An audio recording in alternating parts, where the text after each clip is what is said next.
O que? Que rapaz? O chaval, o concelleiro do PP. Que concelleiro do PP? Está aí atrás. Este é do interno público, non?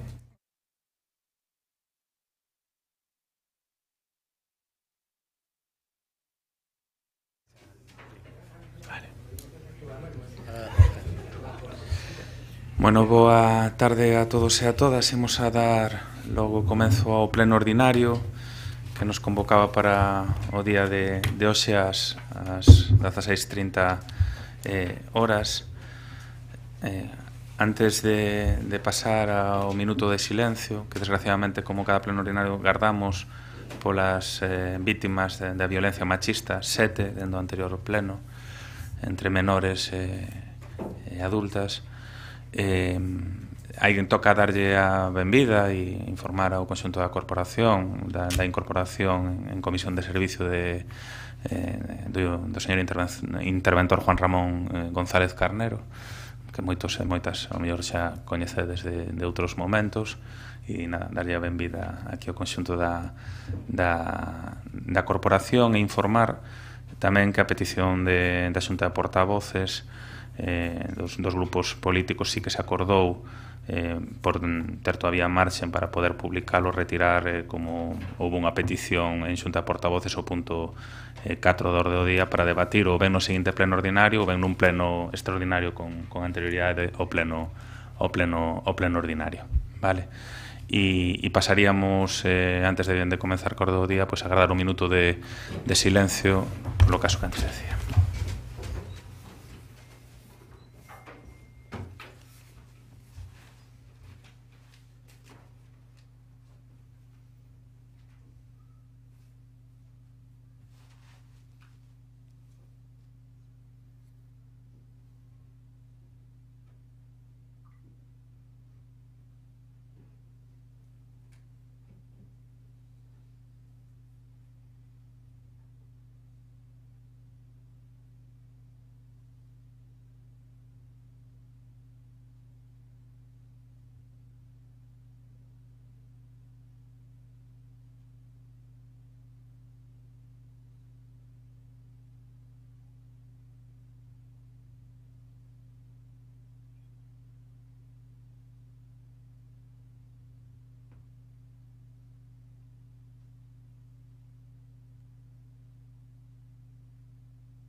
Antes de comenzar cas intervencións aprobadas en Xunta de Portavoces, correspondería someter a votación de urxencia tamén un asunto tratado en Xunta de Portavoces, que é incorporar como punto de orde do día a aprobación inicial do regulamento do Consello Municipal de Accesibilidade, que celebrou unha comisión no día de hoxe, non? Creo, Jorge, para poder incorporala na orde do día do primer tramo, na cuestión das proposicións, en principio sen debate, como así se acordou en Xunta de Portavoces. Entón tocaría, señor secretario, someter a votación. Non sei se é unanimidade porque non pudo estar na comisión pola mañán o Partido Popular. Sometemos a votación, señor secretario. Votos a favor da declaración para incorporar o punto en orde de día do regulamento do Consello Municipal de Accesibilidade. SIS. Votos a favor. CA, PSOE e BNG.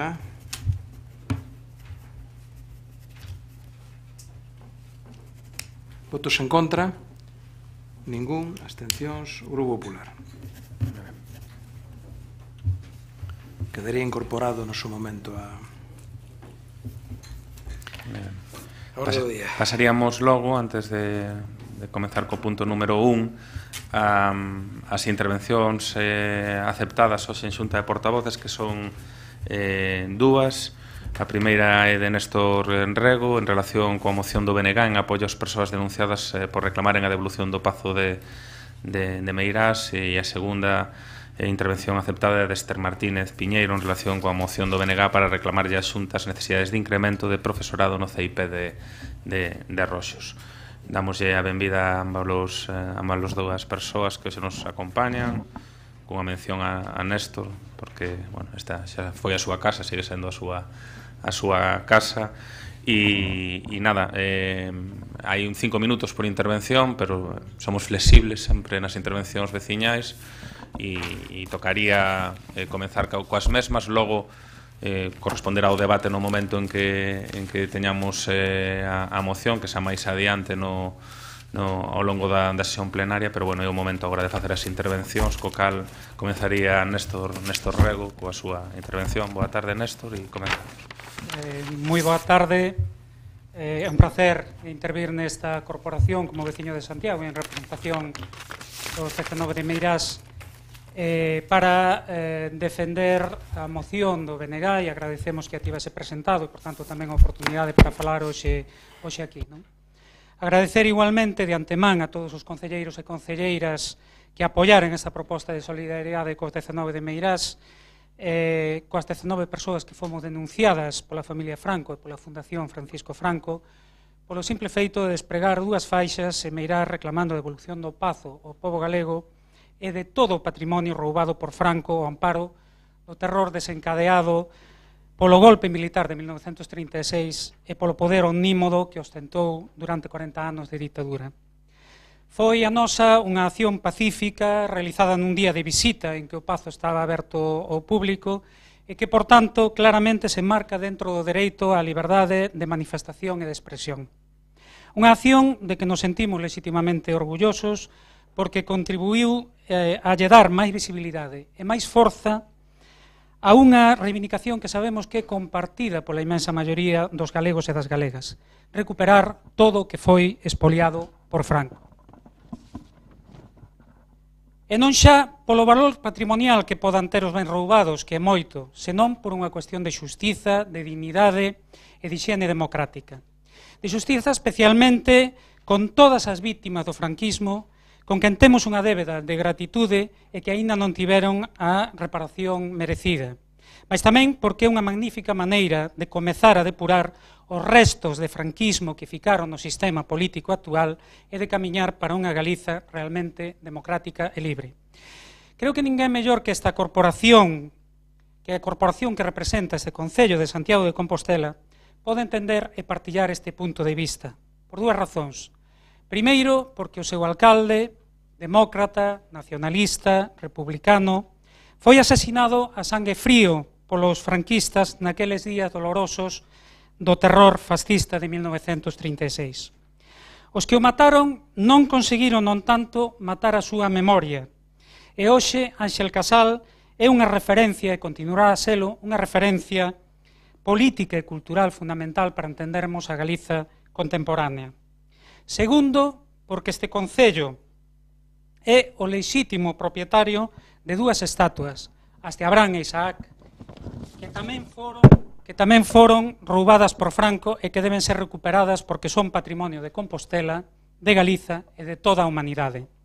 Un patrimonio, ademais, de altísimo significado histórico para nós, pois son resultado do xenio creador daquela Galiza que brillaba con luz propia na política, como reino peninsular, na arquitectura e nas artes, con obras excepcionais como o Pórtico da Gloria, ou na literatura, en que colocou a nosa lingua como vehículo de expresión dunha das producións literarias máis importantes de Europa, a nosa lírica medieval.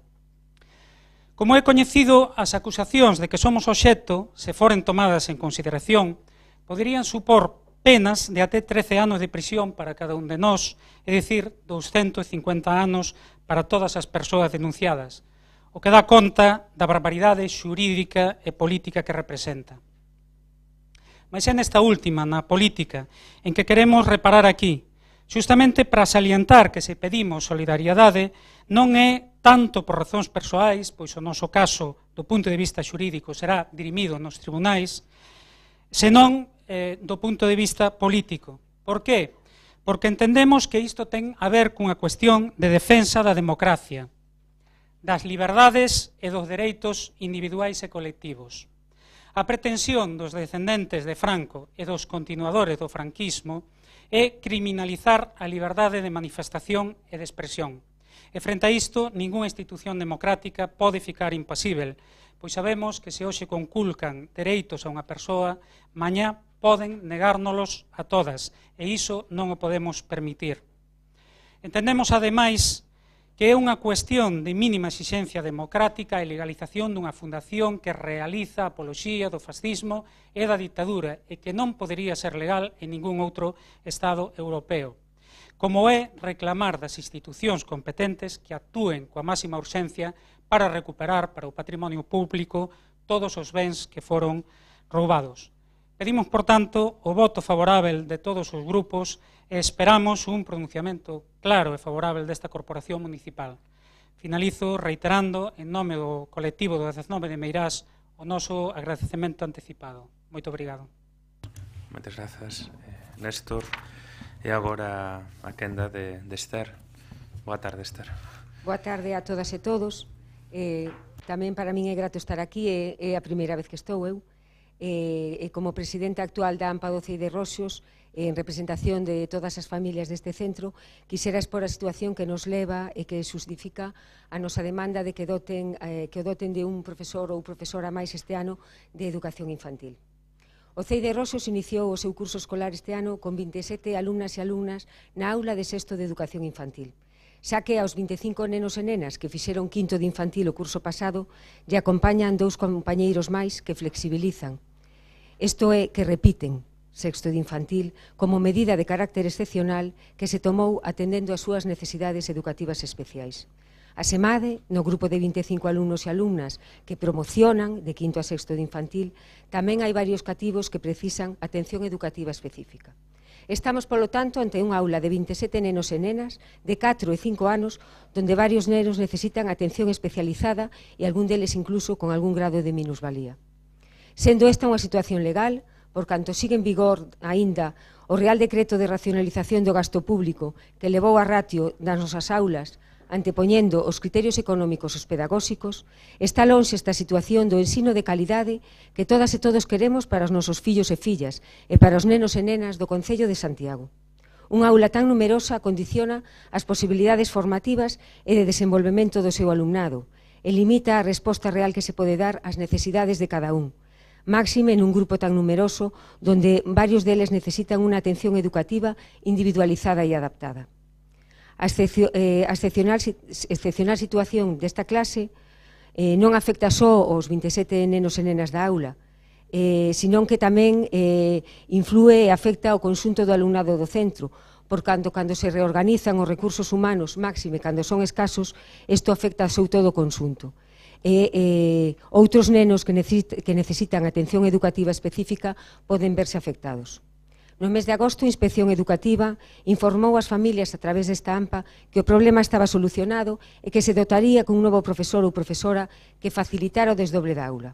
Sin embargo, isto non foi posible, xa que a mestra que chegou ao centro no mes de setembro non é especialista en educación infantil. Así que a situación continúa e non foi subsanada pola Administración Educativa.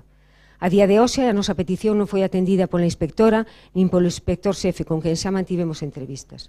Onte mesmo nos contestaron desde o gabinete da conselleira para decirnos que non atenden a nosa entrevista, xa que lles consta que os nenos e nenas reciben a debida atención. Esquecen que o sistema educativo forma, educa, non solamente presta atención. As familias de Roxo apostamos por unha escola pública inclusiva e de calidade, que eduque, onde todos e todas podan aprender, formarse e desenvolver todas as súas capacidades, cada un ao seu ritmo. Unha escola realmente inclusiva donde non abonda con que os nenos con necesidades específicas sexan alumnos dun centro. Teñen que ser tamén parte da vida activa dese centro, enriquecerse cos demais, pero que os demais se enriquezcan coa súa presencia. Unha escola que permita o avance real cara a unha sociedade inclusiva. Debemos sublinhar, ademais, que o número de alumnos e alumnas do CEI de Roxos ten medrado de forma notable nos últimos anos, debido á construción dunha urbanización no seu contorno. Había pouco máis de 200 alumnos en 2011 e pasan xa dos 300. Este colexio acolle, polo tanto, na actualidade, nenos e nenas destas familias que acaban de instalarse preto do centro, pero tamén a nenos e nenas de familias que tradicionalmente veñen habitando a parroquia de Villestro. É pois un colexio da zona rural deste concello que está a sufrir as consecuencias da mala adecuación do sistema educativo á evolución do seu contorno. Un centro no que a falta de recursos humanos afecta directamente as oportunidades educativas do seu alumnado. Unha mostra do deterioro dos servizos públicos nas zonas rurais, que non promove, sino en todo o contrario, a fixación da población nesta parroquia do concello.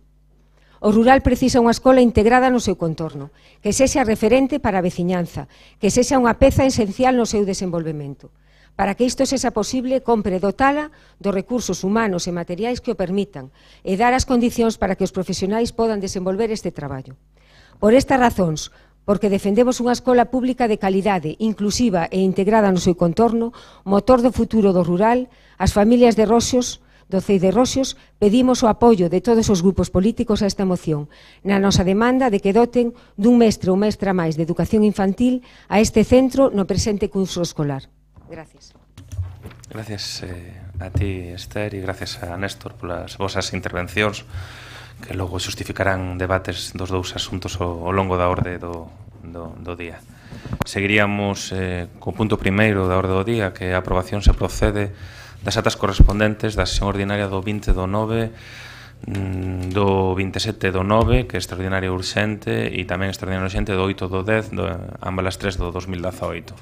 Algo que engadir ou algunha cuestión que decir das actas? Enténdese, polo tanto, señor secretario, aprobado por unanimidade este punto. O punto número 2 da orde do día é a toma de posesión do cargo de concelleiro don Antón Barba Pereira, que entendo, señor secretario, que non se atopa na sala e que, polo tanto, non vai a tomar posesión.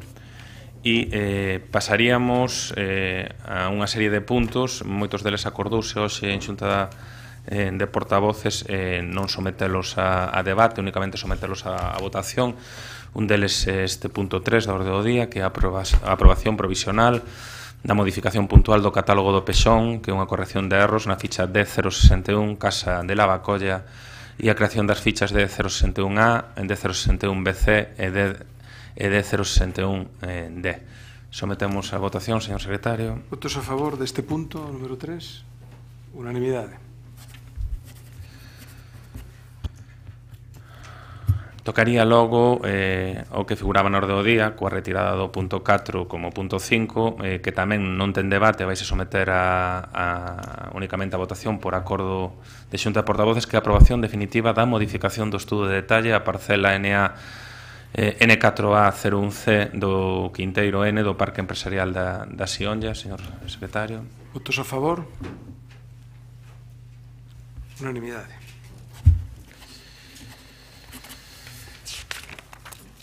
Tamén sen debate e únicamente con votación sería o punto 6, que é a proposta da concelleira delegada de régimen interior sobre a determinación de festivos locais para o ano 2019, que como cada ano vense fixando tanto en San Roque como no Día da Ascensión, e tocaría a votación, señor secretario. Votos a favor deste punto número 6? Unanimidade.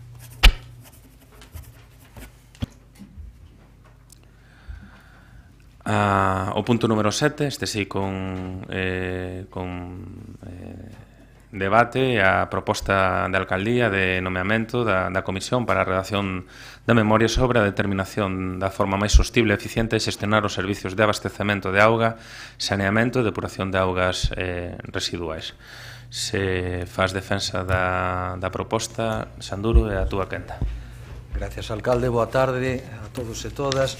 Por centrar un pouco a cuestión, quixera darlle unha rápida ollada á cronoloxía do que é a xestión do ciclo de auga en Compostela, partindo do ano 1985, onde se fai escritura pública do contrato de xestión do servicio de abastecemento de auga potable coa antiga empresa Aquagest.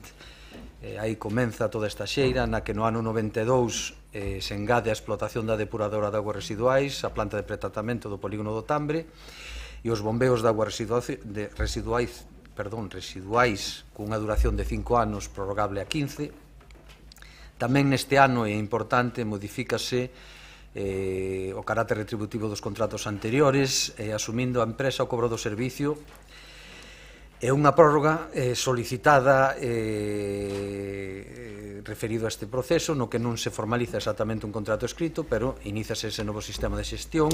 No 94 axudícase a concesión da xestión do Servicio Municipal de Sumiadouros, tamén ao COGES, cunha duración hasta 2007. No 98 modifícase este contrato, mediante esa modificación a COGES absorbe unha aportación de máis de 10 millóns de euros en sustitución dun préstamo que o Concello pretendía formalizar. Tamén accede a aportar outros casi 16 millóns de euros para reintegrar investimentos producidos e realizar novas obras, e aporta tamén un financiamento de 13 millóns e medio de euros aproximadamente a Auditorio Galicia para o evento Santiago Capital Europeo da Cultura.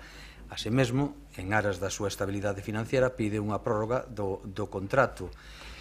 Todas estas aportacións das que falamos financiaríanse ou financiáronse ou realmente estánse financiando cos excedentes xurdidos deste período de concesión dos recibos de auga, e que, se non tuvera asumido a financiación a COGES nese momento, pois deberían reverter no Concello.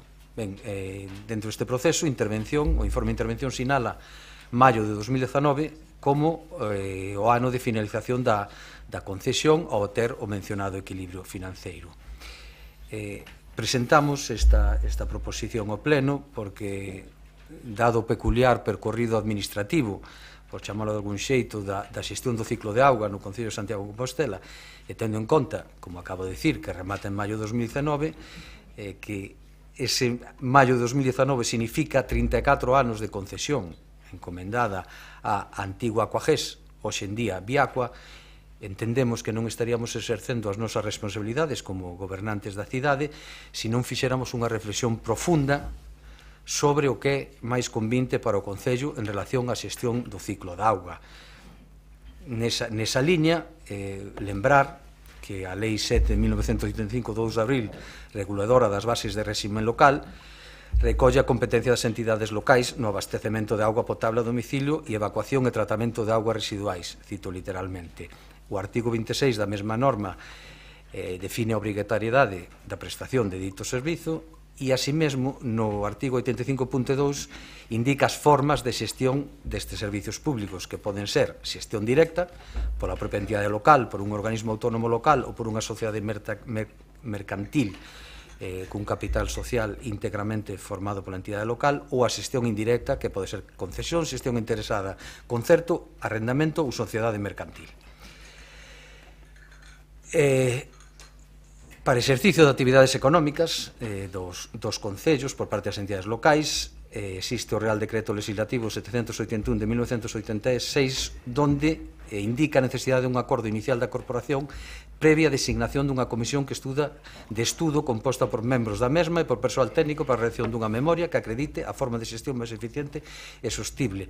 De aí esta proposta, a creación desta comisión, no que propoñemos designar unha serie de membros, unhos, digamos, de rango político, no que procuramos respetar a configuración que ten o Pleno en cuanto a números de representantes por partido político, e logo a formación de xefes de servicio ou de directores de área que lle aportan ese perfil técnico. Así mesmo, entendemos que a intervención municipal debe de actuar como observadora, xa que vai ser a responsable de facer o informe final, o informe que se traslade ao Pleno en base a ese estudio que faga a Comisión, e evidentemente a Comisión deberá contar coa asistencia do personal técnico do Concello que se considere necesario. Insisto, é unha cuestión de responsabilidade fronte a un servicio que leva funcionando 34 anos nunha modalidade que nunca realmente se fixo un estudio técnico-económico para defender un tipo ou outro de xestión, e creemos que o momento ha caído para desenvolvelo. De aí que presentemos esta moción. Gracias. Perdón, esta proposición. Gracias, Xan. Rubén, a túa quenda. Sí.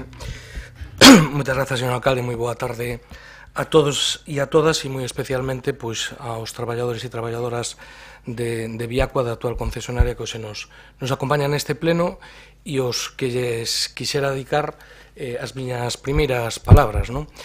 Poden ter a total e absoluta certeza de que o Bloque Nacionalista Galego apoiará sin fisuras o proceso de remunicipalización do servizo de auga en Santiago de Compostela cando as cousas se fagan ben. Poden ter absoluta certeza. Creo que, ademais, as miñas palabras veñen avaladas polos nosos feitos. Nós tivemos unha posición moi clara desde o principio no proceso de remunicipalización ou da asunción directa da xestión externalizada da Hora do Guindastre, até o punto de que non atoparán ningún outro exemplo no Estado español onde un grupo da oposición vota a favor dun acordo de remunicipalización a pesar de haber un reparo suspensivo da intervención municipal. Ata ese extremo chegou o noso grado de compromiso por convicción ideolóxica, non polo ben que se fixeran as cousas, a respecto dos procesos de remunicipalización. Por lo tanto, tedes a nosa palabra de que non vai haber ningún problema pola nosa parte e, desde logo, que este servicio non quedará sin remunicipalizar do que dependa do Bloque Nacionalista Galego. A parte diso, nós temos sinalado en anteriores plenos non só a necesidade de poder abordar isto, sino de poder abordar outros servicios que a nós nos parecían especialmente urxentes e bastante máis doados, como podía ser a Escola Municipal de Música, as escolas infantís ou as persoas que se dedican á limpeza das instalacións municipais. En calquera caso, sempre estaremos a favor deste tipo de procesos. Dito isto, eu creo que hoxe, señor alcalde, desde o noso punto de vista o máis sensato sería retirar o punto de orde do día e traelo o vindeiro pleno facendo os deberes como se deben facer. En calquera caso, nos se advertimos na comisión informativa, pero entendo que entrou por unha orella e saliu pola outra, que tal e como se facía esta proposta, a nós non nos vale. A nós non nos vale. E explico por qué.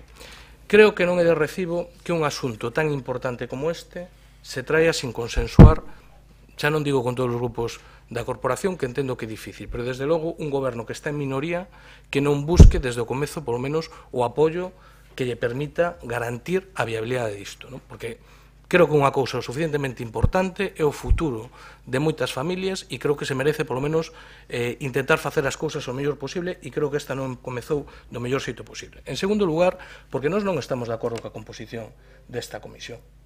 Por suposto que ninguén nos preguntou, e que, por suposto, cando dixemos na comisión de que non estábamos de acordo, ninguén nos chamou para dicir, oi, por que non estás de acordo, que se pode facer antes do pleno? Nada, por aquí, por aquí. Nós non estamos de acordo por varias razóns. En primeiro lugar, comentaba o señor Xanduro que é unha comisión mixta, con unha parte política e unha parte supostamente técnica, política con representantes municipais, non hai ningún problema. A técnica, realmente unha representación de dirección, de direccións de área, que son cargos de libre designación. Eu non vou a cuestionar a súa profesionalidade por ser cargos de libre designación, cargos de confianza do grupo de goberno, porque, ademais, merecenme o máximo dos respetos, pero nós creemos que hai faltas evidentes. Creo que hai outro tipo de responsables municipais que deberán estar nesa comisión, que estiveron na anterior comisión da Hora do Guindastre. Creo que a xefa de personal, que o propio secretario do Concello. Desde o meu punto de vista, eu sería partidario que o señor interventor, que ademais se acaba de incorporar, fora membro con todas as consecuencias. Eu sei que a anterior interventora tiña unha especial teima con isto, de que decía que non podía ser xuíz e parte. Non comparto de todo ese criterio. En calquera caso, creo que esas outras dúas persoas deberán estar. Creo que habría que incorporar persoal de perfil técnico da casa, porque esta remunicipalización é infinitamente máis complexa e máis difícil que calquera outra que se teña plantexado nesta casa e que, por lo tanto, ese perfil sería bo, e incluso eu creo que sería bo contar para a parte máis complicada deste proceso da memoria, que é a memoria económica, incluso ca Facultade de Económicas de Santiago de Compostela e, por lo tanto, introducir a Universidade de Santiago en todo ese proceso. Esa é a nosa opinión. Creemos que se pode facer ben e que as cousas serias hai que abordalas con seriedade. E creo que antes de abrir este proceso, o grupo de goberno tamén lle debería aclarar aos traballadores e traballadoras algo que me consta que levan preguntando desde hai un ano que se empezou a falar con eles, e é en que situación exactamente van a quedar eles e elas. Creo que é unha cuestión que no caso da Hora e do Guindastre sí que se fixo, sí que se fixo. E houve unha interlocución a moitos niveles cos traballadores e traballadoras previamente, poñendo todos os puntos sobre as IES sobre esa situación e, polo que teño entendido e polo que me teñen trasladado os representantes dos propios traballadores, non é exactamente o caso nesta ocasión. Por lo tanto, eu creo que estamos con tempo suficiente para facer as cousas ben, que isto se pode traer ao pleno de novembro, que se consensúe esa comisión, ou polo menos intenten conseguir os apoios para poder sacar esa comisión, e en calquera caso, nós, cando as cousas se fagan con un mínimo de corrección, por suposto, pois seremos favorables a que esta memoria se poida aprobar como primeiro paso para iniciar ese proceso de xestión directa deste servicio. Moitas grazas. Señor Paco Reyes. Grazas, señor alcalde. Moi boa tarde, compañeros e compañeiras de corporación. O primeiro, efectivamente, é saudar os traballadores e traballadoras de Viacua e darlles a benvida a esta súa casa. O segundo é dicir que nos atopamos moi conveniente o plantexamento que fai neste caso o Goberno de avaliar a eficiencia das diferentes formas de xestión dun servizo que nos entendemos esencial, e así o entende tamén a Lei de Bases de Réxime Local, como é a auga. Por lo tanto, nos entendemos que é algo que se ten que facer e nos simplemente aproveitaríamos para facer unha crítica. É dicir, nos levamos esperando 3 anos e medio o cumprimento dunha promesa electoral que Compostela Aberta facía no seu programa electoral de facer unha auditoría das diferentes concesionarias que estaban prestando servizos públicos aquí en Santiago de Compostela. O certo é que non sabemos nada desa auditoría. Por lo tanto, saudamos que neste caso, co tema da auga, se faga unha avaliación dos diferentes sistemas. Votamos en menos que non se fixera dos comedores escolares, da xestión do centro xoven, da xestión do cobro das multas, das escolas infantís, da Escola Municipal de Música, etc. Supoño que remataremos o mandato sen o cumprimento desa promesa.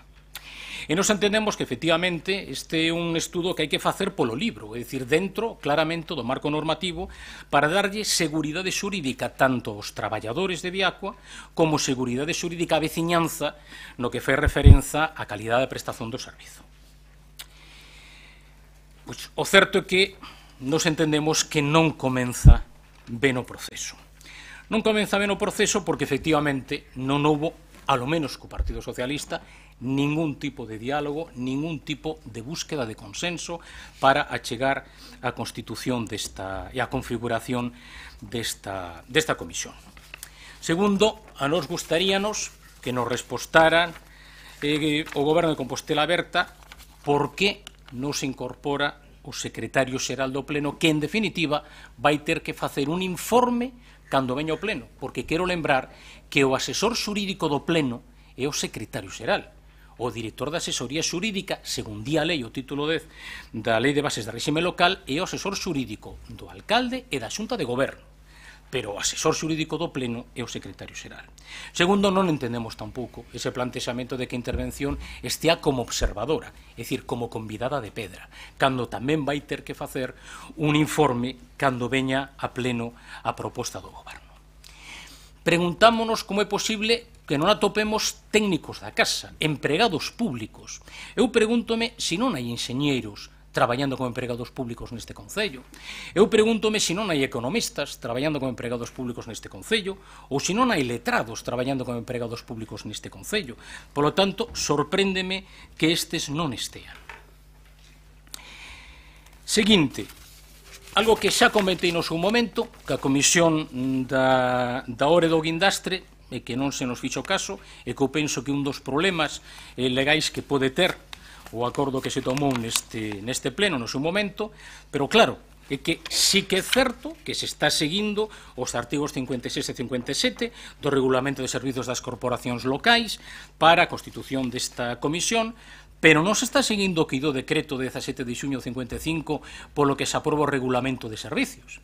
Entón, claro, cando o artigo 57 di que os membros técnicos da Comisión Especial serán uno máis licenciados arquitectos ou enxeñeiros da respectiva especialidade, uno máis licenciados en Dereito, e no último suposto un deles abogado do Estado, uno máis técnicos financieros, que estes técnicos van ser designados polos correspondentes colexios profesionais e o abogado del Estado por quen sexa xefe da Abogacía do Estado da provincia, ou por que non vai haber os representantes dos usuarios, como así recolle tamén ese artigo 57. Eu non vou entrar nun debate de si este artigo é preceptivo ou simplemente indicativo. A miña pregunta é: por que a Compostela Aberta lle sobra un representante do Colexio de Enxeñeiros? Por que lle sobra un representante do Colexio de Abogados? Por que lle sobra un representante do Colexio de Economistas? Por que lle sobra un representante dos usuarios? Teño que decir claro que o Partido Socialista non lle sobra, lle suman. Polo tanto, eu teño que decir que o Grupo Socialista, neste caso, se suma a petición que fai o voceiro do Bloque Nacionalista Galego, voceiro porque acaba de intervir nesta ocasión, e, polo tanto, nos o que lles pediríamos é que retiren este punto da orde do día e que se faga verdadeiramente unha configuración da comisión como é necesario. Vale? Moitas gracias. Agustín. Boas tardes, moitas grazas, e tamén dende o noso grupo saudamos aos traballadores da empresa concesionaria e queremos deixar claro que nos traballamos e seguiremos traballando no futuro pola estabilidade e a seguridade dos seus empregos, porque creemos que a estabilidade e a seguridade dun servizo imprescindible para a nosa cidade. Hoxe, Compostela Aberta trae unha proposta redactada en outubro de 2018 que podía estar redactada ao día seguinte do inicio do mandato deste goberno. Na justificación do texto remóntanse ao ano 83, pero non se recolle na mesma ni unha soa actuación deste goberno, ni unha soa. E na nosa opinión, como mínimo, deberían dar conta de alo menos dúas iniciativas. O resultado, ou alo menos alguna información ao respecto da colaboración con Emalsa, nada sabemos desa colaboración coa empresa municipal de Aguas da Coruña, e o resultado tamén, ou alguna información ao respecto dos traballos realizados pola Comisión de Seguimento do Contrato de Acuagesa, actual Viacua, que crearon vostedes fai varios meses. Non sabemos nada. Non sabemos nada deses traballos e pretenden crear unha comisión nova. Para qué? Con que obxectivo? Formalmente, é certo, é para determinar a forma máis sostible e eficiente de xestionar os servizos de abastecemento de auga e de saneamento e depuración de aguas residuais. Supoño que todos os que estamos neste salón de plenos estaremos de acordo no obxectivo. E, polo tanto, estaríamos, se estivéramos ao principio do mandato municipal, poderíamos incluso estar de acordo a favor da creación da comisión, obviamente non ao respecto da composición da mesma. Pero a estas alturas do mandato, esta comisión únicamente sirve para alimentar o seu teatrillo, o relato, como dirían vostedes, para justificar un mandato perdido, máis de 3 anos, prácticamente un mandato inteiro perdido, para blanquear o seu mandato. A estas alturas do mandato, xa obviamente non nos enganan. Vostedes pretenden utilizar unha comisión para justificar unha decisión que xa teñen adoptada a priori, porque para vostedes esta é unha cuestión ideolóxica e programática. Está no seu programa na páxina 67, abro comillas, xestión pública directa dos servizos municipais. Eso é o que decían vostedes. Por lo tanto, sexan honestos, digan aos veciños que vostedes aspiran a eso. Outra cousa é do que son capaces de facer ou de non facer neste caso. Digan que a vostedes non lles importa gastar máis, ter menos recursos, ser menos eficientes, con tal de xestionar directamente os servizos. Non sei se para fraccionar, se para repartir, se para centrifugar, pero ese é o seu obxectivo. Esa é a súa folla de ruta, que, por certo, neste mandato non tivo ningún resultado. Unha folla de ruta absolutamente virtual. Na hora e na grúa, habería que preguntar aos veciños, nada mudou. Bueno, sí, mudou a peor. E no resto dos servizos, non soamente non asumir na súa xestión, sino que a súa incapacidade para licitar e para controlar leva as concesionarias a, falando claramente, campar as súas anchas pola cidade. Centros socioculturais, transporte urbano, recollida de lixo. A propia tenente de alcalde non foi capaz, na quenda que tiña, no tempo que tiña, de explicar cantos servizos non tiñan contrato nesta cidade. Pretenden vostedes, coa creación desta comisión, justificar un mandato no que o deterioro dos servizos públicos municipais foi incrementándose hasta límites insospeitados.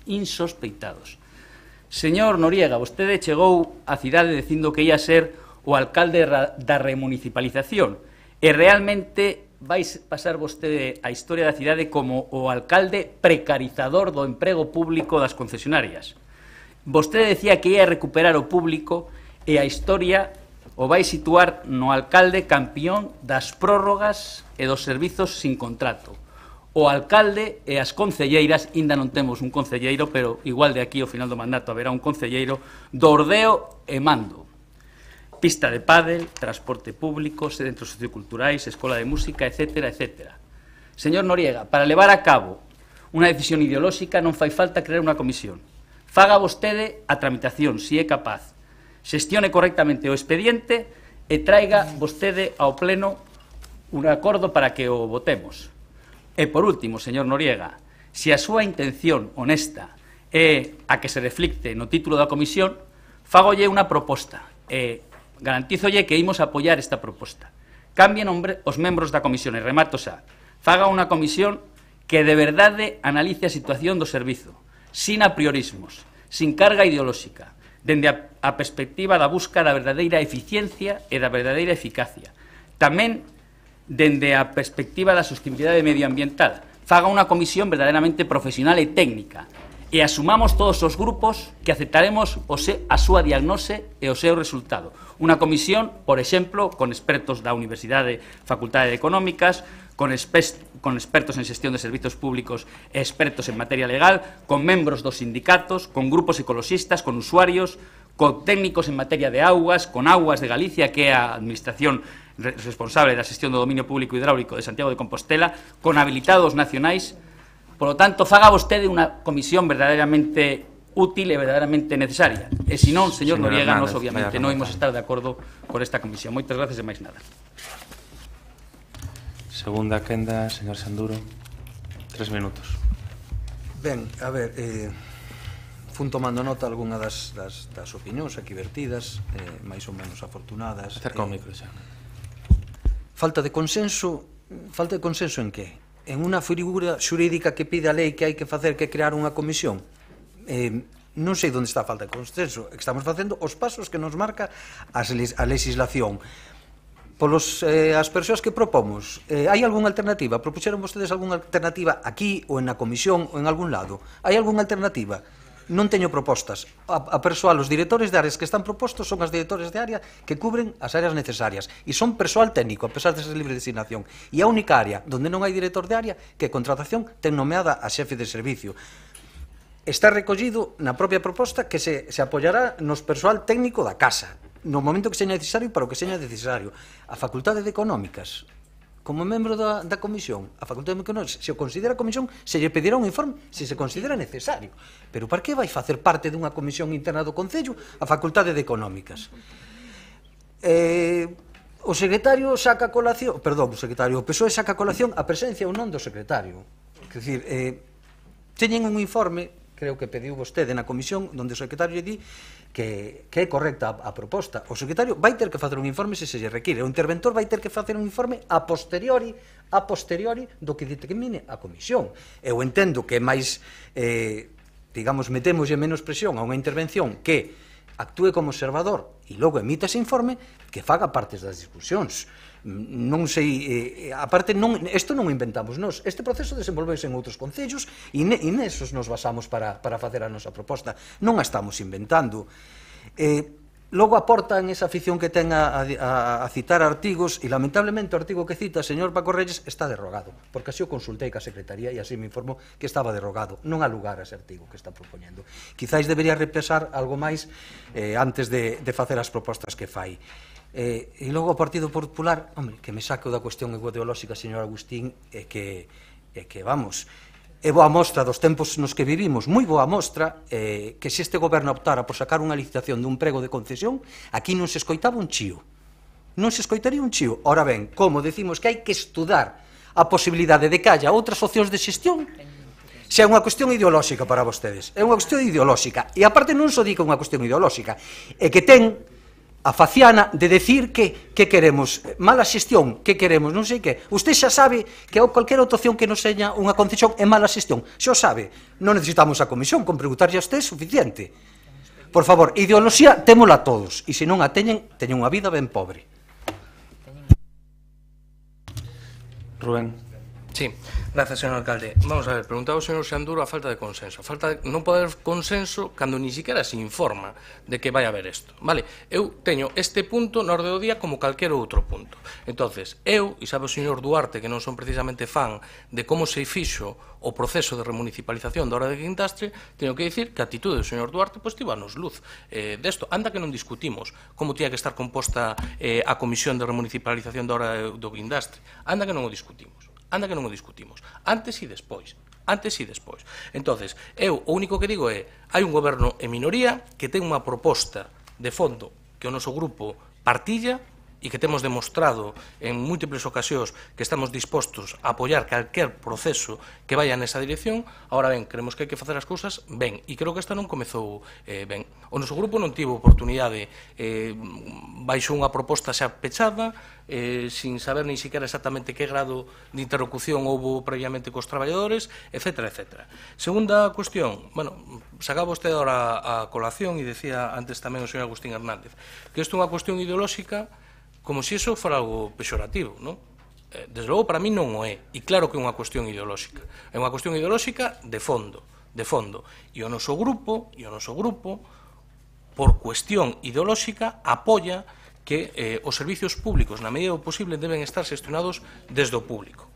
E, polo tanto, nós imos apoiar todos aqueles procesos que sirvan para recuperar servicios que actualmente están externalizados sempre que sexa posible. E despois, por último, con respecto á composición, bueno, nós teníamos propostas que facer con respecto á composición, pasa que ninguén nos preguntou. Ese é o problema, Xan, ninguén nos preguntou, vale? Entonces, a proposta que facedes, a nós non nos gusta. Se nos preguntárades antes da comisión, dixémoslo na comisión, pero creo que vos importou pouco. Eu explicitei que tal e como estaba a composición, a nós non nos valía. Moveuse algún dedo desde ese momento? Non, bueno, ben, nos tomamos nota e punto, todos están amigos. O que decimos é, fagan isto ben porque paga a pena facelo ben, porque estamos xogando ca vida de moitas persoas e con un servicio que afecta ao conxunto dos vecinos e veciñas de Santiago. Fágano ben e contarán con o noso apoio. Pero hai unha serie de cousas previas que son as mínimas. E remato con unha última cuestión, que vexo que non lle contestou aos traballadores, pero que tampouco me contestou a min. Hai unha cuestión previa que eu creo que hai que aclararlle a toda a xente que é traballadora de Viacua. E é, na proposta que fai o grupo de goberno, en que situación exactamente quedan os traballadores e as traballadoras. E eu creo que eso non se pode agardar 4 meses para explicar iso. Eu creo que non se pode agardar 4 meses, sobre todo cando se leva un ano falando con eles. Eu creo que eso con luz, con taquígrafos, negro sobre blanco, dicindo, señoras, isto que hai, e isto que pode ser, isto que non pode ser, e despois habrá cousas que seguramente terá que acabar decidindo un suizo ou unha suiza. Xa o veremos. Pero en calquera caso, con luz e taquígrafos, blanco sobre negro, e explicándolle todo con claridade aos principais afectados, que son os traballadores e as traballadoras. Paco. Gracias, señor alcalde. Pois a verdade, señor Duro, é que vostede trai os deberes feitos de casa e non escoita as intervencións dos demais. Porque, claro, en que a falta de consenso? Eu non deixen falta de consenso para a convocatoria ou a proposta da convocatoria da comisión. Aplaudín. Eu o que digo é falta de consenso na composición desa comisión. Dígame, a comisión que vostedes propoñen esa composición está forzada nalguna lei, nalgún artigo? Dígame o artigo. Pero non, vostedes fan a proposta que lles parece, e iso é o que vostedes non consensúan. Segundo, home, a verdade é que ten que poñerse de acordo. Non facemos propostas ou si facemos propostas basadas en textos que están derogados. Si facemos propostas, vale. Seguinte, home, mire, acabo agora mesmo de comprobalo. O que acabo de ler está vixente dende 2 de outubro do 2016. Vostede di que está derogado. Ben, entón eu quero por escrito o secretario xeral un informe firmado por el dicindo que ese artigo está derogado. Terceiro, con independencia da derogación ou non. Quere decirme por que a vostede lle sobra un abogado do Estado na comisión? Quere decirme por que lle sobra un enxeñeiro do Colexio Oficial de Enxeñeiros de Puentes, Canales e Camiños? Quere decirme por que lle sobra un economista do Colexio de Economistas? Quere decirme por que lle sobra un representante das asociacións de usuarios? Por que lle sobra? Dígamo. Seguinte, mire, vostedes efectivamente teñen que aclarar cal vai ser a situación dos traballadores, pero a ser posible antes do 26 de maio de 2019, para que todo o mundo sepa a que se ten que atenxir. Eu volvo a decirlle unha vez máis, fagan vostedes unha comisión cunha composición que verdadeiramente sexa independiente, que sexa técnica e que poda aportar. E volvo a facer a última pregunta. Non hai nesta casa empregados públicos enxeñeiros? Non hai empregados públicos economistas? Non hai empregados públicos letrados?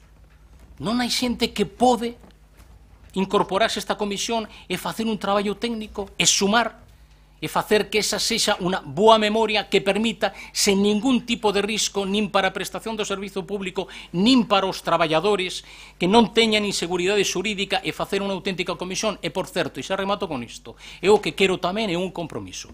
Neste caso, do presidente da corporación, o señor alcalde, que vai ser o presidente probablemente da comisión, de que non pase, va a ser Xanduro. Pois eu quero un compromiso de Xanduro para que non pase o que pasou ca comisión da Ore do Indastre.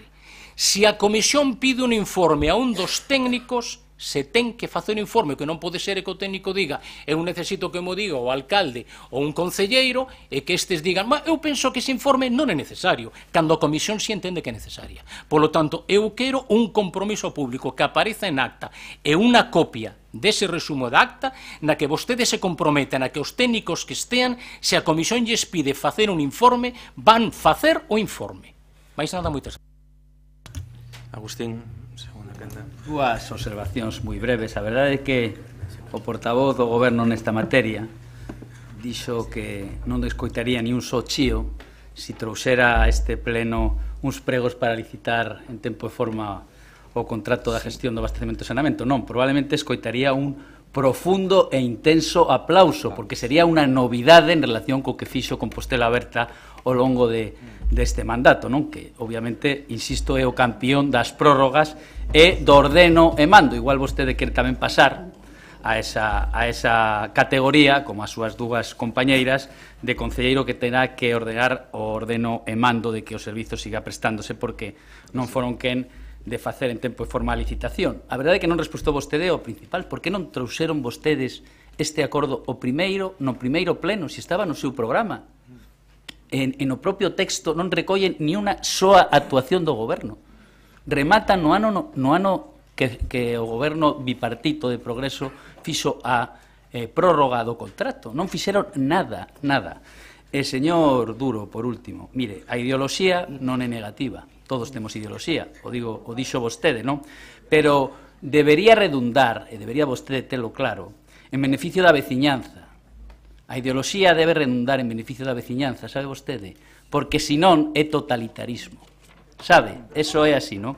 Polo tanto, pois, simplemente creo que deberían vostedes ter claro que a súa obriga é buscar a forma de xestionar os servizos públicos da forma máis eficaz e máis eficiente. Máis eficaz e máis eficiente, porque iso é o que está recollido na lei. E se non fan iso, trasladar aos cidadáns que os servizos serán prestados de forma máis cara, que haberá máis un sobrecuste, pero que vostedes están de acordo en ese sobrecuste, por tanto, van deixar de facer outras cousas. Máis nada.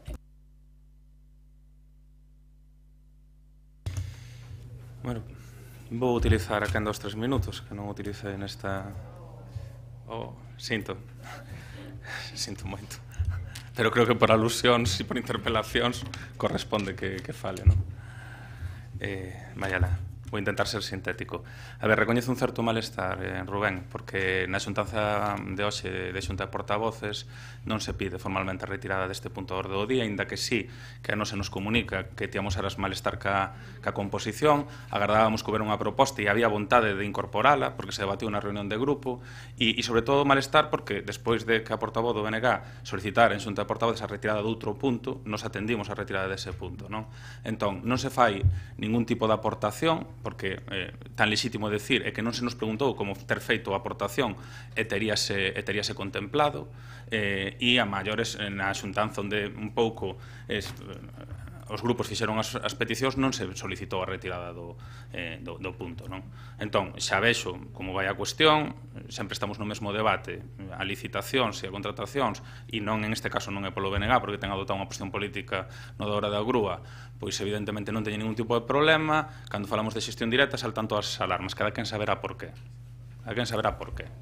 Sí, señor Hernández, vostede participou en algún proceso de xestión directa, poñéndonos no caso, porque o que estamos a debatir hoxe é crear unha comisión para estudiar os diferentes modelos, e xa se está poñendo na etapa final e xa está intentando xerar temor e preocupación nos traballadores e traballadores cando sabe que en todos os procesos, sexan de contratos ou sexan de xestión directa, a preocupación pola estabilidade laboral dos traballadores e traballadoras é máxima, e así se lle ten comunicado ao longo destes meses.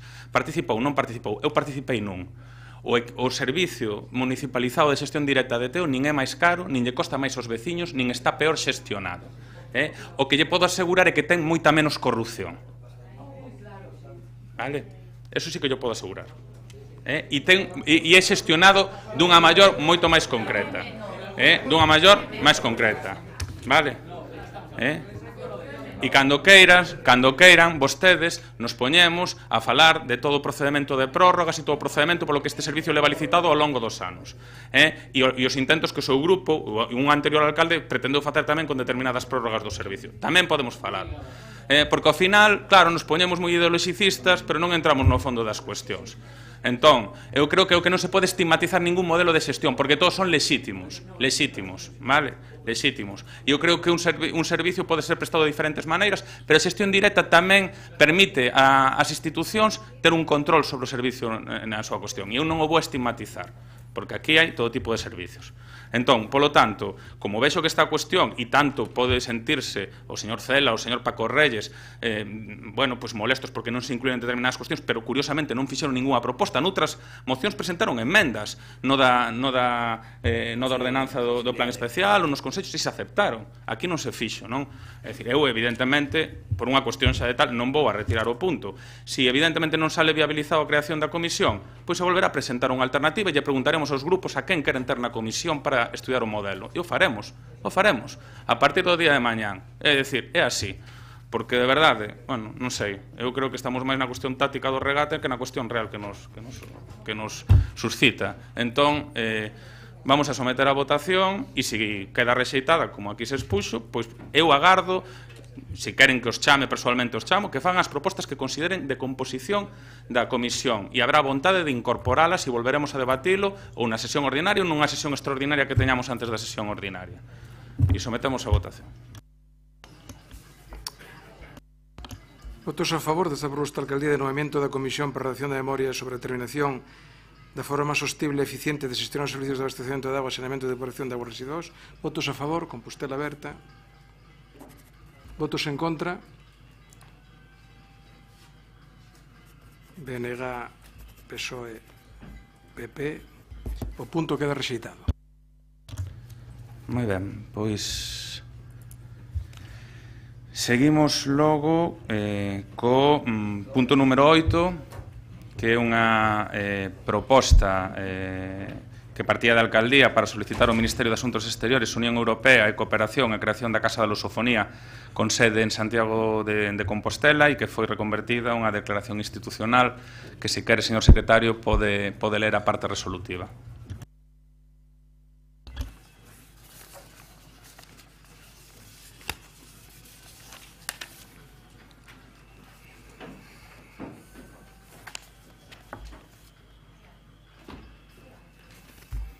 Por todo isto, a Corporación do Concello de Sí, perdón.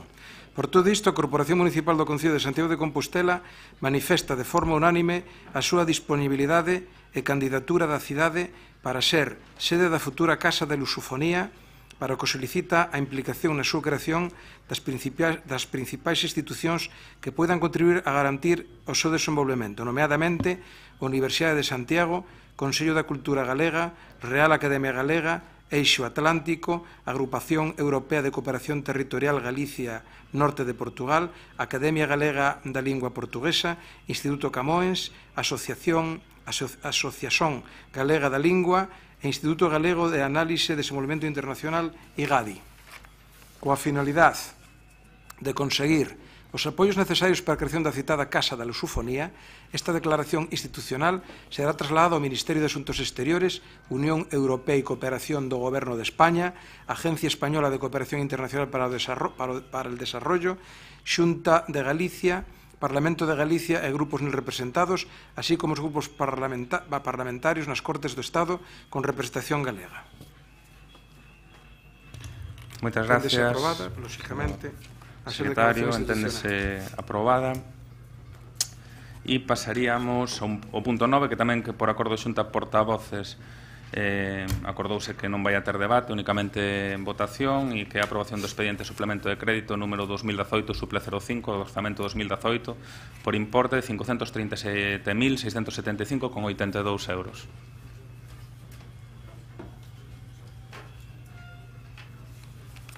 Votos a favor deste punto 9, aprobación do expediente suplemento de crédito número 2018 suple 05 do orzamento 2018. Votos a favor.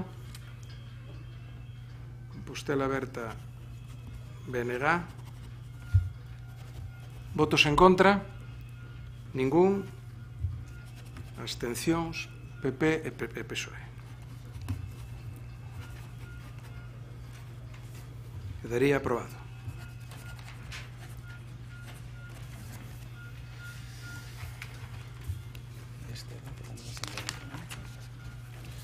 Pasaríamos ao punto 10, que tamén se acordou en xunta de portavoces que non se vai a someter a debate, únicamente a votación, que a proposta da Consellería Delegada de Economía e Facenda de modificación da base número 18 de execución do orzamento para o ano 2018. Señor secretario. Sí, votos a favor deste punto número 10, proposta da Consellería Delegada de Economía e Facenda de modificación da base número 18 da execución do orzamento para o 2018. Votos a favor. Compostela Berta, BNG.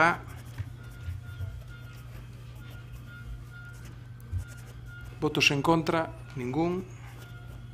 Abstencións, PSOE e PP. E pasaríamos ao punto 11, un décimo, na orde do día. Este sí con debate, que é unha proposición do Partido Popular sobre a mellora integral do aparcamento da dársena da avenida Xoán 23. Señor Agustín Moitas Hernández. grazas. A iniciativa que traemos a este pleno trata de impulsar unha actuación que consideramos moi necesaria para a mellora dun servizo e tamén, polo tanto, con ela a mellora da imaxe da nosa cidade. Tal e como sinalamos no texto que presentamos, o espazo público que ocupan a dársena e o aparcamento público da avenida Xoán 23 conforman un ámbito de singular importancia ao situarse en unha das zonas de maior tránsito para acceder ao centro histórico da nosa cidade. Pronto se vai cumprir un cuarto de século dende a posta en servizo desta zona renovada. 25 anos son un período longo no que, a pesar de algúns traballos de mantemento, os sinais de uso e desgaste vanse facendo cada vez máis evidentes. A situación actual aconsella cometer unha actuación en profundidade para recuperar a súa funcionalidade e mellorar tamén o seu aspecto. Esta mellora é unha cuestión de gran trascendencia se temos en conta agora o número de persoas que por ali transitan e os miles de visitantes dos máis diversos lugares nos que a súa primeira e mesmo última toma de contacto coa nosa cidade é esta zona, polo que ten influencia na impresión e na opinión que forman e transmiten as persoas que nos visitan. As cifras do uso falan por si soas: 14.000 autobuses ao ano, 700.000 persoas, 130.000 vehículos en rotación no arredor das 500 plazas do aparcamento. Este movimento tradúcese nos ingresos próximos aos 600.000 euros ao ano, 40% do orzamento da empresa Tusa. Como indicamos, a pesar das imprescindibles tarefas e cuidados de mantemento que se teñen desenvolvido ao longo do tempo, é certo que hai moitos aspectos que se deberían abordar. Na nosa iniciativa Sinalamos varios, como as referidas á millora da sinalización no exterior e no interior, multilingüe, na nosa opinión, tendo en conta as características dese aparcamento, a pintura de estruturas metálicas oxidadas de paredes e de chan, a adaptación da iluminación con tecnoloxía LED e criterios de eficiencia e de eficacia, a mellora do asignamiento na contorna, a reparación e reposición do pavimento tanto no interior como nos accesos, a recuperación ou retirada de elementos sin utilidade como o abandonado aparcamento exterior de bicicletas, a mellora do mobiliario urbano, a limpeza de pintadas e a sinalización horizontal nos accesos, borrada no seu día no proceso de proba erro que acometeu ao concelleiro para remodelar a zona sin que tivera un final que nos consideremos que sexa o razonable. En fin, existen moitas deficiencias as que aínda poderíamos engadir outras novas que cada día van surdindo, como o gran parche cun cartón que dende hai días tapa a rotura da porta principal de acceso á zona da cafetería. Xunto a estas eivas, para nós merecen unha atención especial, tal como referimos na nosa proposta, tres cuestións de suma trascendencia. En primeiro lugar, o acondicionamento como zona verde do acceso peonil que enlaza a dársena de autobuses coas escaleras próximas á avenida e a igrexa de San Francisco. En segundo lugar, a obriga de regularizar a concesión da cafetería, que leva aparellada ao cuidado e a atención dos baños públicos. E en terceiro lugar, a incorporación dunha mellora tecnoloxía existente xa noutros moitos aparcadoiros na nosa cidade, como é a sinalización das prazas vacantes mediante luminarias de colores e paneis informativos no acceso a distintas plantas que facilitarían a información ás persoas usuarias para evitar así os desplazamentos innecesarios ao tempo que se reduce a contaminación e o consumo dos vehículos. Estas melloras poderían irse acometendo de forma gradual, sinalando unha orden de prioridades a través dunha planificación estruturada ao longo dos vindeiros meses, coa idea de conseguir, antes da chegada do ano Xacobeo 2021, unas instalacións, se non modélicas na súa integridade, polo menos adaptadas nos principais requerimentos e necesidades que agora mesmo amosa. Por lo tanto, con ese objetivo formulamos a proposta de acordo para a mellora destas instalacións, tal e como figura na nosa proposición, e que por razóns de práctica non vou a repetir agora. Moitas grazas e máis nada. Sí, moitas grazas, señor alcalde, moi brevemente, porque simplemente para anunciar o noso voto positivo a esta proposición do Grupo Popular, coa que somos coincidentes. Non é certo que parece que foi onte, pero pasou xa un cuarto de século desde que se fixo esta dársena, e é certo que hai determinadas cuestións que teñen que ver co mantemento ordinario e algunhas outras co desgaste normal do tempo que son mellorables. Non creemos que algunhas se poden abordar directamente a través da empresa municipal de Tusa e outras a través do propio Concello. Por lo tanto, imos votar favorablemente a esta proposición.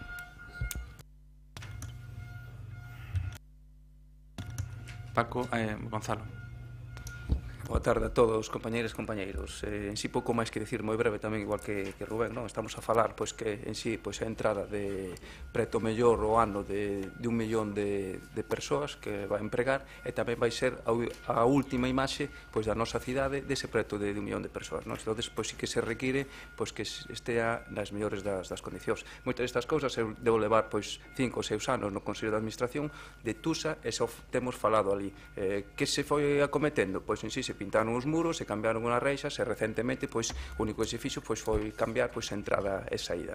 Realmente, como dicía Rubén, moitas das cousas xa se teñen falado, xa se incluso hasta nos temos preguntado como está esa situación da cafetería. A día de hoxe sigue sin arranxar en si de quen é a concesión, e realmente é algo que, como ben se di nesta proposta, se ten que ir acometendo por fases, e que realmente se faga de cara a ese Xacobeo. O único que pode ser que o que ten a cometer en si o Concello é esa senda pionil de que se está a falar. O resto das cousas ben que se poden acometer a través da empresa municipal de Tusa. É algo que xa levamos dicindo todos os que formamos parte deses consellos de administración, pero realmente non se nos fai caso ningún. A ver se a través deste medio realmente pode ir isto adiante, e o noso voto vai ser favorable. Moitas gracias. Moitas gracias, Gonzalo. Jorge. Bueno, pois na proposta debuxase unha situación que eu penso que é bastante máis negativa da realidade, porque eu creo que hai que diferenciar entre a parte do estacionamento, que claramente levou unha labor de renovación nos últimos anos importante. Falase aquí da renovación do alumbrado LED, cando xa se fixo a renovación deste alumbrado o ano pasado. Por lo tanto, eu creo que hai parte destas cousas que xa están feitas, que están funcionando ben. Eu creo que é bon recordar o que acaba de decir Gonzalo, para non decirlo eu, e así se tratou no Consello, no Consello de Administración de Tusa. Tense pintado as instalacións durante este tempo, cambiáronse todas as maquinarias, non só deste aparcamento, sino tamén dos de a Dársena e o aparcamento de Belvís, dando un salto en calidade moi importante.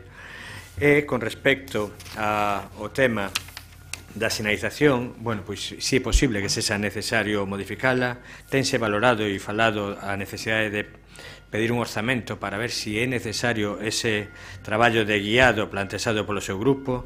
De feito, haberá un estudio económico para valorar se a súa rentabilidade económica sería positiva, porque temos que recordar que ese aparcamento que anteriormente está dirixido prácticamente ao visitante ou turista, na actualidade se está dando un enfoque de complementar un servizo aos residentes na zona bella, e que entendemos que está familiarizado tanto o residente na zona bella como os traballadores que o usan habitualmente co mesmo. Hai un porcentaxe superior ao 60% de abonados, polo tanto, esa rentabilidade do guiado haberá que valorarla económicamente.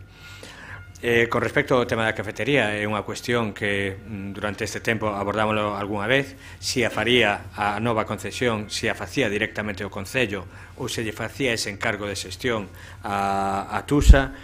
A falta de claridade en algún momento para tomar esa decisión fixo que quedara parado, pero estamos traballando na actualidade en encargarlle esa xestión a Tusa, porque nos parece que sería o máis razonable. E despois falase, por último, da millora do acceso peonil e a necesidade de mellorar a imaxen desa conexión. Bueno, ese acceso peonil, si é certo que ten recibido críticas en algúns momentos polo seu estado, é unha parte da cidade que forma parte desa primeira imaxen de moita xente que chega en autobús ou que sal dela. Pode que necesite algunha millora, pero entendemos que tampouco o seu estado é tan negativo como para poder exceder o que serían labores de millora, mantemento e acentamento do mesmo. Por lo tanto, nos temos pensado absternos, porque a gran maioría das cuestións que aquí se plantexan están en marcha e creemos que xa se fixeron, e sería un erro non recoñecer o cambio e o avance que ten feito durante estes últimos anos este aparcamento a expensas de mellorar, como decíamos, sinalización. Creo que a sinalización, se é necesario mellorala, tamén valorar a posibilidade do guiado, rematar ese proceso que estamos estudando da cafetería, se a xestión se encomenda finalmente a Tusa, e a decentar e a condicionar ese acceso peonil do que vostedes falan. Segunda quenda, Agustín.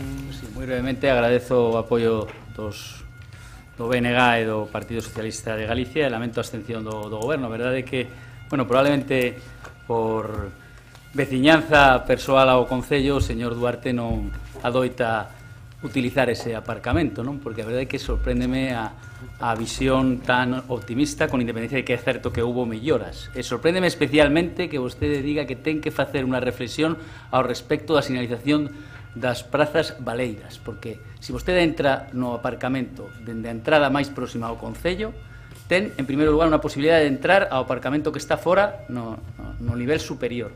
E, obviamente, supoño que, independentemente de que xa vostede veciño ou de fora, pois agradecerá saber se hai prazas baleiras nese punto para non ter que entrar e logo despois sair. E logo despois, a man esquerda ten unha baixada, onde tamén hai unha zona de aparcamento que está nunha cota máis abaixo da entrada, onde tamén sería interesante saber o número de prazas que hai. Es que é evidente, eso non require absolutamente ningún estudo. Non sei se é caro ou non, o que pedimos é que se estude, que se millore, por tanto lamentamos esa abstención. A verdade é que, tendo en conta como pois foi este mandato, supoño que se vostedes votarían a favor, pois tamén estaríamos agardando a que algún día fixeran algo, que normalmente non fan nada, non? Moitas grazas. Algo que añadir, Rubén? Algo que añadir? Gonzalo? Sometemos a votación, señor secretario. Votos a favor desta proposición do Grupo Popular sobre a mellora integral do aparcamento e dársena da Avenida Xomedes. Votos a favor. Grupo Popular, BNG, PSOE. Votos en contra, ningún. Abstencións. Compostela Aberta quedaría aprobada. Pasaríamos ao punto 12, que é a proposición do PSOE relativa á candidatura de Santiago como cidade creativa do cinema da UNESCO. Paco Reyes. Gracias, señor alcalde. Novamente, boa tarde, compañeros e compañeiros. Ben, gustaríame, dentro da brevidade, centrar a cuestión do que vou tratar agora dentro do que son as industrias creativas como unha posibilidade que ten a nosa cidade de diversificar o tecido económico do que tanto temos falado neste pleno. Decir que no conxunto do Estado a contribución ao Produto Interior Bruto das industrias creativas é xa do 3,5% do PIB. Decir que o emprego global é aproximadamente o 3% do total. Decir que nos últimos anos é unha cuantía de 700 millóns de euros nas exportacións dos produtos desta industria creativa. Decir que Europa Creativa Cultura, o programa 2014-2020, acolle 438 millóns de axudas fundamentalmente para impulsar o sector das industrias culturais e creativas en Europa. E isto ligado a que, como con toda a seguridade os membros da corporación coñecen, a UNESCO creou no 2004 a Rede de Cidades Creativas. Unha rede que cubre 7 ámbitos creativos, que é a artesanía, as artes populares, as artes digitais, o cine, o diseño, a gastronomía, a literatura e a música. Nos entendemos que no 2019 se vai facer unha nova convocatoria para a presentación de cidades creativas. Se entende que as cidades creativas da UNESCO son socios claves para a propia UNESCO no que é a implementación da xenda no desenvolvemento despois do 2015 para todo o que é desenvolvemento urbano sostible. E, polo tanto, o certo é que xa temos en España, ao menos que eu coñeza 6 cidades creativas, ninguna delas vencellado ao ámbito do cinema. Isto é polo que nós entendemos que podería ser o ámbito para presentar a candidatura de cidade creativa da UNESCO na convocatoria 2019, vencellados ao cinema. É certo que imos competir con outras cidades en España que tentan, obviamente, de acadar o mesmo, pero nós entendemos que Santiago ten crédito nese campo, precisamente para poder optar con posibilidades de éxito a esta convocatoria. Nos temos, entre outras cosas, a posibilidade de presentar o Festival Internacional de Cine Europa, que leva moitos anos desenvolverse na nosa cidade, ou ben mesmo o curtocircuito que lle pasa o mesmo. Incluso insistir no que no mandato anterior se estableceu unha bonificación fiscal sobre as tasas do uso do espazo público como estudo, como espazo cinematográfico e televisivo. Polo tanto, estes son os motivos que nos levan a propoñer ao Pleno que o Concello de Santiago solicite a Xunta de Galicia, a Deputación Provincial da Coruña, Universidade, o Centro UNESCO de Galicia, así como outros axentes vinculados coa industria cinematográfica e cultural, a adhesión á candidatura de Santiago de Compostela para formar por parte da Rede de Cidades Creativas no ámbito do cinema e que o Concello de Santiago confeccione o dossier, a documentación necesaria para formalizar a candidatura de Santiago á Cidade Creativa do Cinema da Rede de Cidades Creativas da UNESCO en colaboración co Centro UNESCO de Galicia, ante a Comisión Nacional de UNESCO en Madrid, así como na sede central deste organismo en París para vender a convocatoria de 2019. Moitas grazas. Goretti. Ben, vou comezar dicindo que estamos de acordo coa proposición do Grupo Socialista que nos votara a favor. Entendemos que Santiago ten moitos elementos que a fan unha candidata ideal para esta posibilidade de ser cidade creativa do cinema. Xa fixo referencias a algunhas delas o portavoz do Partido Socialista, tanto Cine Europa como Curtocircuito, como Santiago Film Commission, como tamén a tradición de cineclubismo importante que hai na cidade, ou mesmo proxectos privados, algúns deles que, aínda que teñan pouco tempo, a verdade están a ter un impacto moi importante, non? Como o propio proxecto do que significa a Numax. Entón, hai realmente elementos que fan que Santiago de Compostela sexa un lugar, eu creo que idóneo para poder presentar esta candidatura, non? De todas as maneiras, quixera facer únicamente dúas cuestións. Por un lado, lembrar que Santiago xa está integrada na Rede de Cidades do Cine, que é certo que outra cuestión, non? Pero que agrupa distintas cidades como Venecia, Tesalónica, Porto, Salamanca e Donostia para articular xustamente a cooperación intermunicipal e promover a cultura e identidade propias, non? A través desta proxección. E outra que, se non me equivoco, e tamén corrixindo, creo, en certa maneira un dato que acaba de dar Paco Reyes, Terrassa fai parte desta rede de cidades creativas do cinema da UNESCO desde outubro de 2017, o que non sei, o mellor non é España, si é Estado español, non sei, igual, pero vamos, que eu creo que forma parte a Terrassa desde outubro de 2017, si forma parte, pero está claro que como se busca unha diversidade de denominacións por reparto xeográfico, creo que podía ser perfectamente lóxico que Santiago estivese, non? Eu simplemente quero aproveitar, non, esta posibilidade para lembrar que estando de acordo por completo en apoiar a creación, a produción, a industria, o que significa de dinamización, que non esquezamos tamén que isto pode ser unha posibilidade tamén para impulsar a cinematografía galega, que é moi importante, a dobraxe e exhibición de filmes en galego. É algo que eu creo que hai que instar a que se cumpra a lei do audiovisual de Galiza, onde se determina tamén que os poderes públicos recoñecen a importancia cultural, económica e social das actividades cinematográficas, do papel que poden desempeñar, e tamén a prol da normalización cultural e lingüística. Por tanto, entendemos que o cumprimento desta lei, o apoio público ao sector do cine e do audiovisual teñen que ter, sobre todo, un referente en apoiar todo o que se está facendo no noso país en galego, algo que algunhas administracións están a facer, mas onde hai moito por cumprir aínda, moitos chanzos por subir, e, por tanto, iso sería un elemento tamén positivo para acrecentar a esta candidatura. Moitas gracias, Goretti. María Antón. Grazas, alcalde, boa tarde a todos e a todas. Pois vaya por diante que o noso grupo municipal, popular vai apoiar esta proposición do PSDG, pero permítanme facer unhas pequenas reflexións. A primeira é dicir que nós creemos efectivamente nas redes cooperativas e creemos que todos os ámbitos creativos contribúen á estrutura social dunha cidade e á mellora de vida diaria, reforzan tamén as súas comunidades e axudan á definición dunha identidade común, en palabras da propia UNESCO, además de ser unha fonte de economía e recursos para a poboación local. E tamén creemos e concordamos co espírito co que nace a rede, que é a vontade de incentivar as colaboracións entre o sector público, o sector privado e a sociedade civil. E fíxense, se creemos na esencia da rede de cidades creativas da UNESCO, que no programa electoral que este grupo presentou ás eleccións municipais xa ia unha proposta para Santiago, para que Santiago se incorporase a esta rede. Porén, nós eliximos outro campo no que entendíamos que era moito máis acaído e que tiñamos máis ventaxas competitivas e comparativas e un camiño xa percorrido, que era o sector da música. Mire se creemos nos beneficios que podería ter para Santiago, que, como decía, imos apoiar a súa proposición, maila que está baseada nunha falacia, que agora vostede correxiu in voce, pero na exposición de motivos que fai esta proposición dicía que sería a única cidade de España, cidade creativa do cine. E como xa correxiu tamén a señora Goretti San Martín, pois Terrassa acadou este distintivo en novembro do 2017, e alo menos sabemos de outras dúas cidades que van a competir nesa próxima candidatura que se vai a abrir no ano 19. Entre todas as cousas, porque o PSDG, como ten unha rede colaborativa interna do partido, adicouse a presentar a mesma proposición en diferentes cidades, en Valladolid ou en Almería. E entendendo que, por exemplo, Almería foi aprobada efectivamente como unha declaración institucional por todos os partidos, nós, que somos o Partido Popular e sabemos antepoñer o interese xeral, o interese partidista, tanto en Almería como en Santiago, imos a apoiar esta proposición.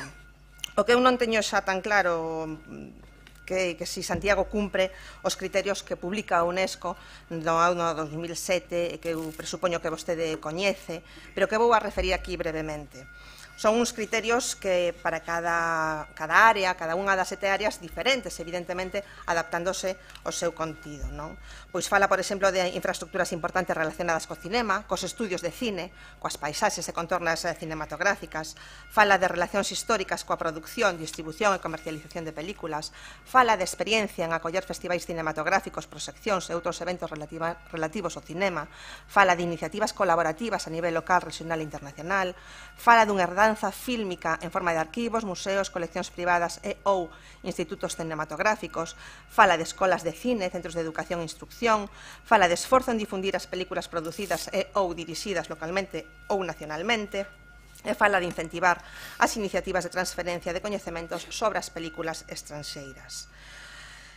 Como decía, non sei se nos podemos decir que cumplimos con todos estes requisitos ou con a moi grande parte deles, pero eu sí que estou segura de que Compostela Aberta non será capaz de presentar a candidatura de Santiago en tempo e forma. Como vostede dixo, haberá unha nova convocatoria no ano 2019, cuxo calendario todavía non está publicado, pero sí xa sabemos o procedimento que exixe a UNESCO a todos os candidatos e os documentos que se deberán achegar. E xa lles digo que o ritmo de goberno e a dedicación de Compostela Aberta amosado nestos 3 anos, pois non vai a dar para realizar esta tarefa. É unha mágoa porque, na nosa opinión, levamos 3 anos perdidos e de parálise de cidade, tamén no eido cultural.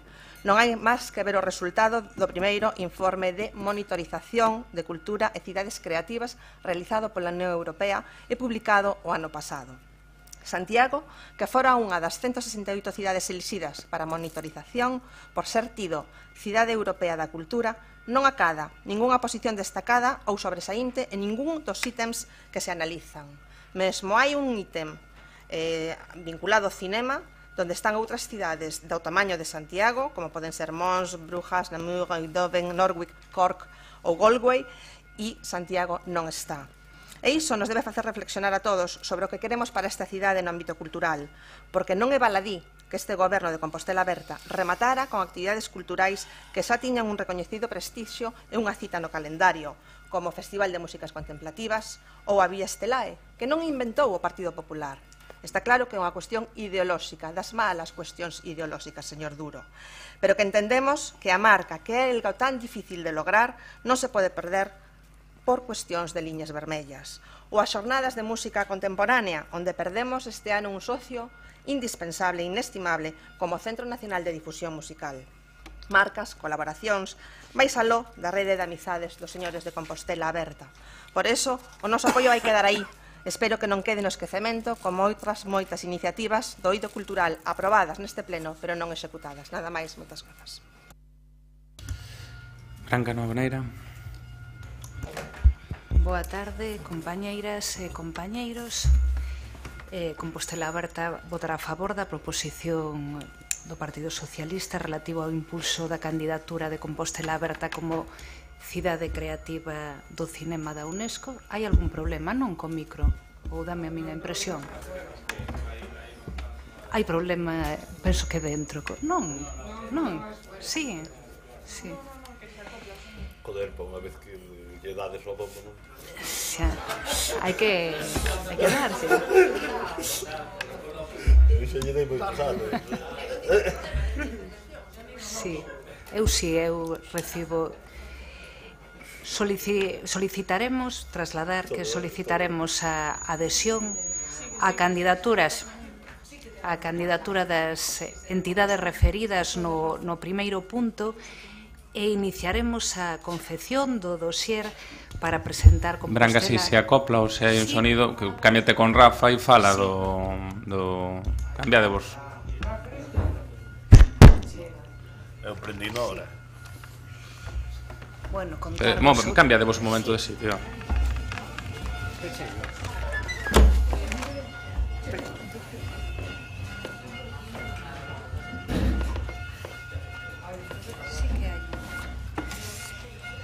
Moi ben, comenzamos outra vez. Comenzo dende o principio outra vez. Veña. Decirvos que Compostela Aberta votará a favor da proposición do PSOE relativa ao impulso da candidatura de Compostela como cidade creativa do cinema da UNESCO, que solicitaremos a adhesión á candidatura das entidades referidas no primeiro punto da proposición e que iniciaremos a confección do dossier para presentar Compostela á vindeira convocatoria da UNESCO. Consideramos que pode ser esta unha acción que reforce unha revisión que xa iniciamos nestes meses das políticas culturais municipais en relación ao cinema e que consideramos que é necesario desenvolver unha planificación estratégica destas políticas que neste Concello son debedoras dun contexto de investimento público expansivo e que non mudou coa instalación da crise e que provocou fondos problemas de redimensionamento, sobre todo nos proxectos centrais, como son os festivais históricos de Cine Europa e de curtocircuito. Compre hoxe abrir un debate co sector audiovisual da cidade e consensuar con todos os actores as liñas estratégicas que deben seguir as políticas municipais do cinema nun medio longo prazo, polo que consideramos, estamos deseñando neste intre, axustando e impulsar unha diagnose grupal que recolla nun documento participado unha análise consensuada que guíe os obxectivos e as liñas estratégicas das políticas municipais do cinema nunha cidade como a de Compostela, históricamente comprometida ca arte cinematográfica e que dedica ademais amplísimos recursos públicos, privados e tamén comuns ao desenvolvemento de proxectos vencellados ao cine e que forman parte identitaria da vida cultural de Compostela.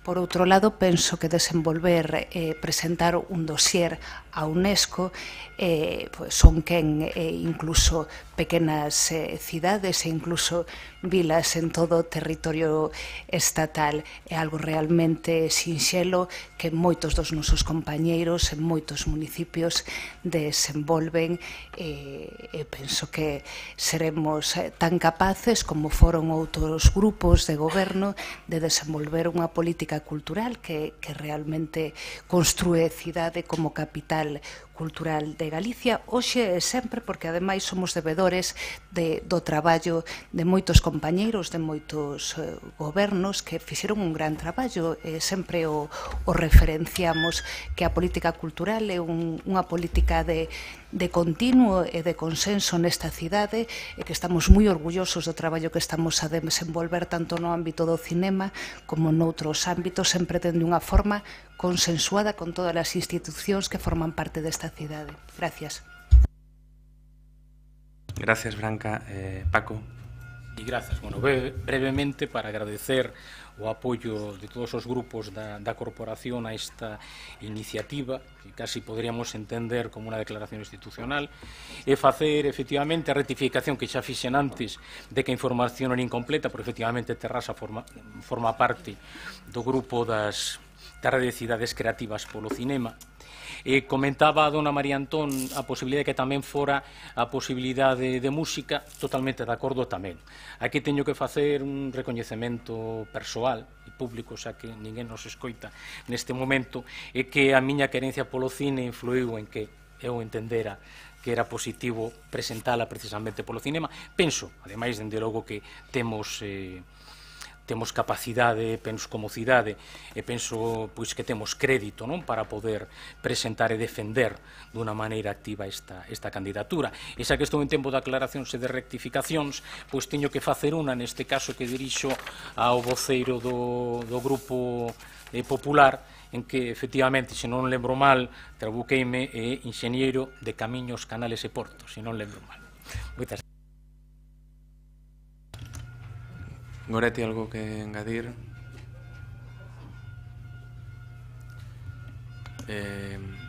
María Antón, algo que engadir? Branca? Entendemos que aprobar por unanimidade, señor secretario. Tocaría ahora, sen debate, porque así acordamos en Xunta de Portavoces, someter a votación o punto que se introduciu coa votación ao inicio do pleno da aprobación inicial do proxecto de regulamento do Consello Municipal de Accesibilidade de Santiago de Compostela. Señor secretario.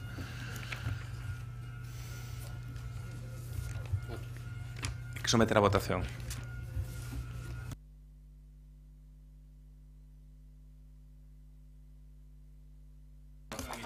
Sí. Votos a favor da aprobación inicial do proxecto de regulamento do Consello Municipal de Accesibilidade de Santiago de Compostela. Compostela Aberta, BNG, PSOE. Votos en contra?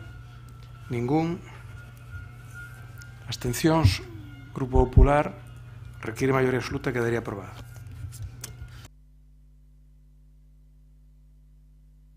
Pasaríamos agora as dacións de conta do punto 13, 14, 15 e 16. O 13 a dación de conta da liquidación do orzamento correspondente ao exercicio do 2017. O 14 a dación de conta o nomeamento do secretario xeral do Pleno. O 15 a dación de conta da elevación a aprobación definitiva do regulamento de títulos, honras e condecoracións. E o 16 a dación de conta das resolucións da alcaldía, das concellerías delegadas e acordos da Xunta de goberno local. Todos os asuntos das 4 dacións de contas están, como sempre, a disposición dos homes e mulleres desta corporación, e faremos un descanso agora, se o teñen a ben.